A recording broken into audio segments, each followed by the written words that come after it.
இளைஞர்களுடைய எழுச்சியை பார்க்குறோம். அதாவது இளைஞர்கள் வந்து மிகப்பெரிய ஒரு எழுச்சியோட இந்த முடிவை குடுத்துருக்குறாங்க தமிழ்நாட்டு மக்களுக்கு. அதாவது நம்ம ஜல்லிக்கட்டுலயும் பார்த்தோம். ஜல்லிக்கட்டுலயும் அவங்களோட எழுச்சி அங்க ஆரம்பமாச்சு. அதனுடைய கன்டினியூஷன் தான் இன்னைக்கு வந்து இந்த ஆட்சி மாற்றத்த மிகப்பெரிய எழுச்சி அந்த இளைஞர்கள் தான். அதாவது இன்னைக்கு புதுசா ஓட்டு போட்ட இளைஞர்களாகட்டும், ஆ ஒரு பெரிய மாற்றத்த எழுச்சிய உண்டாக்கியிருக்கிறாங்க. அவங்களுடைய எதிர்பார்ப்பு எனக்கு தெரிஞ்சு அவங்கள வந்து ஒரு ஊழலற்ற ஒரு ஆட்சியும், ஒரு நல்ல ஒரு வேலைவாய்ப்பு, அதாவது மக்கள் பணம் மக்கள்கிட்டே இருக்கணும். வரிகளை குறைச்சு கவர்மெண்ட் செலவை குறைச்சிக்கிட்டு, மக்கள் பணம் மக்கள்கிட்டே இருந்து, அப்படி ஒரு ஆட்சி அமைஞ்சதுன்னா மக்களுக்கு, மாணவர்களுக்கு எல்லாருக்குமே ஒரு சந்தோஷமான ஒரு வாழ்க்கையை கொடுக்கும்னு நினைக்கிறேன். இல்ல இந்த எழுச்சி தானே பார்க்குறோம். எழுச்சி வந்து இன்னைக்கு மாற்றத்தை விரும்புறாங்க. என்ன மாற்றத்தை விரும்புறாங்க? என்ன எதிர்பார்க்குறாங்கன்னு பார்க்கும்போது அவங்களுடைய மனநிலைகள், அவங்களுடைய அவங்கள்ட்ட பேசும்போது, அவங்கள்ட்ட இது பண்ணும்போது அவங்க எதிர்பார்க்குறாங்க. இன்னும் வேலை வாய்ப்புகள் அதிகமா வேணும். இன்னும் வந்து ஏன்னா இன்னைக்கு வழி நடத்துறது இன்னைக்கு மாணவர்கள் ஆயிட்டாங்களே. எழுச்சியை உண்டாக்கிட்டாங்களே. இல்ல அந்தந்த காலகட்டங்கள்ல அந்தந்த ஆட்சி முறை கரெக்டா தான் போயிட்டு இருந்தது. அதாவது எந்த ஆட்சியா இருந்தாலும் அவங்க வந்து அவங்க ஒரு பாணியா அவங்க அந்த சூழ்நிலைக்கு தகுந்த மாதிரி ஆட்சிகள் நடத்திட்டு இருந்தாங்க.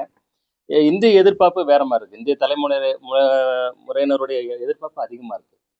அவங்க வந்து முற்றிலும் மாற்ற ஒரு இதுவரைக்கும் நடக்காத ஒரு சரித்திர எழுச்சி உண்டாக்கிட்டாங்க இல்லையா? ஸோ அப்போ வந்து அவங்களுக்கு என்ன எதிர்பார்க்குறாங்கன்றமோ அவங்களோட பேசும்போது அவங்களுடைய எதிர்பார்ப்பை தான் நம்ம பிரதிபலிக்கும். நடக்கிறது தானே. அதாவது வெற்றி பெற்றுவது தோல்வி, தோல்வி வெற்றி மாறி மாறி நடக்கும்.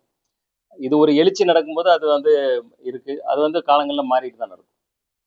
முந்தைய காலங்கள்ல இதே போல வெற்றி தோல்வி வந்து எல்லார தலைவர்களுக்கும் ஏற்பட்டிருக்கு.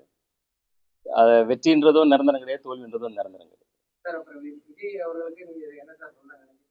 இல்ல வாழ்த்துக்கள் தான் கண்டிப்பா. இவ்வளவு பெரிய வெற்றியை கொடுத்துருக்காங்க இளைஞர்கள். ஸோ அதை வந்து அவர் வந்து திறம்பட அவங்களுடைய எதிர்பார்ப்பை வந்து அதாவது 100% ஃபுல்ஃபில்லா பண்ணணும். அது வந்து ரொம்ப முக்கியம். அந்த பொறுப்பை வந்து அவருக்கு கண்டிப்பா தெரியும். இல்லைன்னா இவ்வளவு பெரிய பொறுப்பை ஜனங்க அவர் கையில கொடுத்துருக்க மாட்டாங்க. அதை உணர்ந்து அவங்க கூட இருக்கிறவங்களும் செயல்படுவாங்கன்றது நம்பிக்கை இருக்கு. இது வந்து அமைஞ்சதுன்னா அது ஒரு இளைஞர்களுக்கு அவங்க இப்போ எடுத்த முயற்சிக்கு வந்து ஒரு சக்சஸ்ஃபுல்லா இருக்கும். அவர் வந்து நிறைவேற்றிட்டா கரெக்டா இல்லை இந்தியாவுக்கு இது ஒரு எழுச்சியா தானே இருக்கு. இந்தியாவே வந்து பாத்தீங்கன்னா மிரண்டு போய் தான் நிற்கிறாங்க இந்த எழுச்சியை பார்த்து மாணவர்களுடைய அதாவது இளைஞர்களுடைய எழுச்சி பார்த்து. ஸோ அந்த அளவுக்கு ஒரு நல்லா சிறப்பா இருக்கு. இளைஞர்கள் வந்து போதை கலாச்சாரத்துக்கு அடிமை இருக்காங்க. பாலியல் நிறைய நடந்திருக்கு.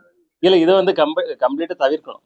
அதை போதை கலாச்சாரத்துன்றது கம்ப்ளீட்டா தவிர்க்கணும். இதே போல வன்முறைகள்ன்றதும் மிகப்பெரிய, அதே போல பாலியல் கொடுமைகளுக்குலாம் அதாவது இமிடியேட்டா தண்டனை கொடுக்கணும். டிலேவே பண்ணக்கூடாது. Within 10 months. ஸோ அதுதான் இதை கட்டுப்படுத்தும். அப்பதான் இதை வந்து சரிப்படுத்த முடியும்.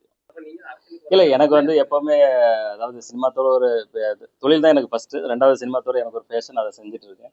அரசியல் வந்து மக்கள் நலன் வந்து எனக்கு ரொம்ப ஆர்வம் உண்டு. எப்பவுமே மக்கள் நலன்ல ஆர்வம் உண்டு. நான் சின்ன வயசுல இருந்தே அதை செஞ்சுட்டு தான் இருக்கேன். தொடர்ந்து செஞ்சுட்டு தான் இருக்கேன். இதை இன்னமும் அதிகப்படுத்தி கொண்டு செஞ்சுக்கிட்டு தான் இருக்கேன். அது கால நேரம் ஒத்துழைச்சதுன்னா நான் வந்து கண்டிப்பா அரசியல் இறங்கி செயல்படுவேன்.